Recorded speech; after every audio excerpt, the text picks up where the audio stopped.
when Western scholars looked at Indian culture and Indian religion, Hinduism, Buddhism, Jainism, the other traditions of India, there was this sort of notion that Indian religion was world-denying, that it was very, it was about escaping from the world and turning your back on this phenomenal reality, and the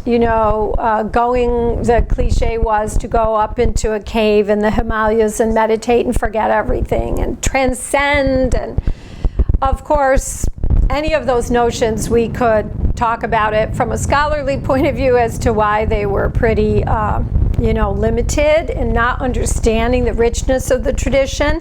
And it kind of came down to this notion that Vedanta, this one particular notion in Vedanta of Mayavadan, that is that this world is illusory and so we must transcend it. But that's only one very small strain within the Indian tradition. And throughout Indian history, there have been people who have worked to change the society. There have been reformist movements within Hinduism, which they understood just as well as we do that we have to deal with the reality that's in front of us. So I reject that notion of Hinduism as world-denying at any rate. What I'm getting to in that is that there's also been this sort of cliched notion that yoga is somehow to transcend all the problems and hardships that we face in this world and realize that it's all illusion and, identify with a more real part of ourselves.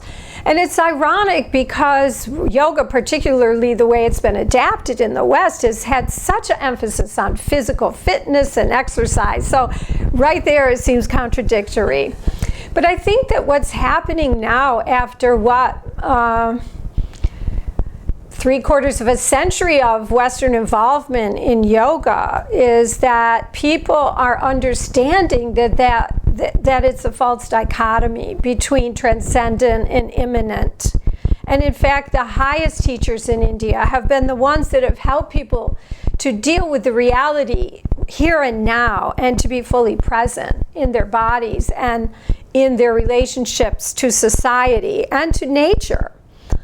When the yogi went to the Himalayas to meditate, it wasn't to transcend the world, it was really to connect with nature more fully.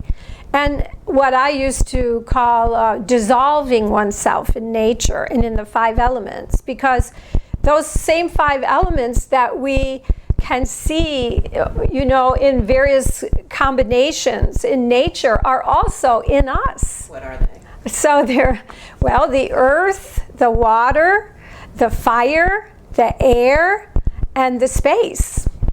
So these space, or that holding, the void in which they all exist. And in a way, I think of space as the element of relationship between all the 5 elements. So it's, the fact that so much of yoga philosophy depends on an understanding of the Panch Tattva, these 5 elements, right there belies the notion that it's somewhere out there beyond. I think that what it does do is enable us to go deeper into nature and connect more fully. And of course, when you're looking at the sun as this ultimate symbol of transcendence, then we think that, it enables us to go higher too and connect with that source of light that seems so distant from us, but actually is present in every cell of our body. So it's really beautiful the way it brings it together, really. Yoga is what enables us not to escape, but to connect. And when we connect, we understand our responsibility. When we see the pain and suffering that's being caused by the imbalance, our lack of balance with nature, and that manifests inside as illness, and it manifests outside as violence, war, exploitation of nature, and ultimately self-destruction of the whole planet if we're not careful. And right now, I feel many of us who have connected through yoga feel the urge to balance our individual yoga practice with connected activism in the world. And the reason I think yoga goes so well with environmental activism is because of that connection to the 5 elements.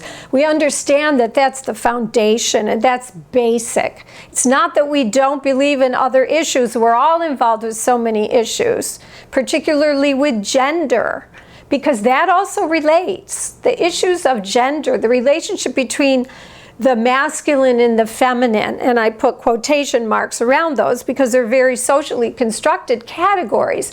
But that relationship, which you know is so beautifully expressed as Shiva Shakti in Indian philosophy, is also so related to the way we treat nature. Because we see that we tend to treat the feminine, living women, the same way we treat the earth. So the connectedness between various social issues is no doubt there. But I think that right now, because we all feel so threatened, we're really making the connection between yoga and environmental activism. And that's what Yoga for the Earth is all about. And that's what Surya Namaskar for World Peace is also all about.